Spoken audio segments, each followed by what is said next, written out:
Ayan mga paps, bali magpapalit tayo ngayon ng valve guide. Bali natanggal na natin yung valve guide.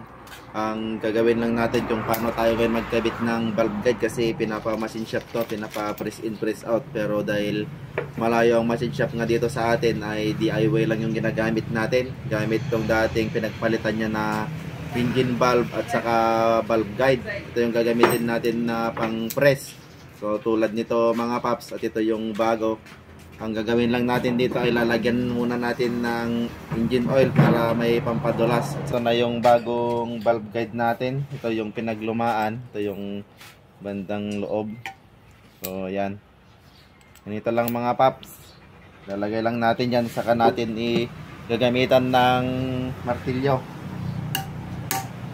Kat yung matakot mga paps, kasi hindi mabibitak ito kasi nakalapat naman yung ating lumang valve guide.